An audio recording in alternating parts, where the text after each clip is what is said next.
शिक्षक शब्द अपने आप में एक मर्यादित चरित्र का बोध कराता है। उसमें एक ऐसा अद्भुत गुण है जिसके बलबूते वो साधारण से साधारण व्यक्ति को महान बनाने की क्षमता रखता है। इतिहास में इसके अनेक साक्ष्य हैं जिसे हमें जानना जरूरी होगा। गुरु अरस्तु ने यूनान के साधारण बालक को विश्व विजेता की तरफ अग्रसित कर उसे महान बना दिया। वहीं दूसरी ओर महान आचार्य चाणक्य ने अपने शिष्य चंद्रगुप्त को सिकंदर को झूल चढ़ाने लायक बना दिया। वो चंद्रगुप्त के नेतृत्व में आततायी नंद वंश का विनाश कर अखंड भारत का निर्माण करा के भारत को विश्वगुरु बना दिया।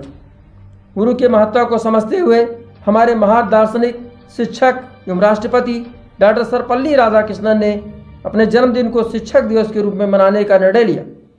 परंतु आज स्थितियां बिल्कुल बदल गई हैं। शिक्षकों के भविष्य के बारे में कोई भी सरकारें चिंता नहीं कर रही हैं, जिससे वित्त विहीन विद्यालयों में नियुक्त शिक्षकों की आर्थिक स्थिति बहुत ही खराब हो गई। प्रदेश में जब कांग्रेस की सरकार थी तो विद्यालयों को अस्थायी मान्यता मिलती थी। कुछ दिन बाद जब वे शर्त पूरी कर लेते थे तो अस्थायी मान्यता मिल जाती थी और समय समय पर विद्यालयों को अनुदान सूची में ले लिया जाता था, जिससे उन विद्यालयों में अपनी युवा अवस्था का कीमती समय देने वाले शिक्षकों का भविष्य उज्जवल हो जाता था। समय बीतता गया, शिक्षा के क्षेत्र में प्रयोग सभी सरकारों ने समय समय पर किया। अनुदानित विद्यालयों का राजनीतिक वर्चस्व खत्म करने के लिए वित्तविहीन स्कूलों की मान्यता का चलन तेजी से बढ़ा। शिक्षा व्यवस्था नवोदित बड़े आदमियों के चंगुल में फंसती चली गई। सपा, बसपा और भाजपा की सरकारों में उनके चहेते नेताओं के स्कूलों की संख्या पूरे प्रदेश में बढ़ती चली गई। सरकारों की मंशा के अनुरूप उनकी पार्टी से ही शिक्षक विधायक चुने जाने लगे। राजनीतिक पार्टियों का स्वार्थ पूर्णतः सिद्ध हो गया। परंतु इस व्यवस्था में सबसे अधिक घाटे में अगर कोई गया तो वित्त विहीन शिक्षक, उच्च कोटि का पढ़ा लिखा बेरोजगार युवक, जिसका भविष्य वित्त विहीन शिक्षा व्यवस्था के तहत बर्बाद कर दिया गया। विद्यालयों में न कोई सेवा नियमावली, न वेतन का प्रावधान और न ही कोई सुरक्षित भविष्य। सिर्फ उसे महान बताकर सेवा के बदले कड़वी गोली दी जाती है और उसे भक्षणीय बनाने के लिए उत्तरदायित्व रूपी शक्कर में लपेट दिया जाता है।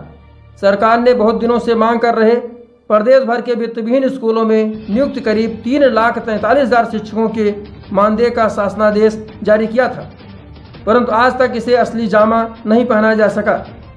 लगभग 20,558 वित्तविहीन स्कूलों में नियुक्त शिक्षक कोरोना काल में बदहाली की स्थिति का सामना कर रहे थे, तब भी इनके भविष्य के लिए कोई ठोस कदम नहीं उठाया गया और आज ये शिक्षक महाजनी शिक्षा व्यवस्था के अधीन हो गए।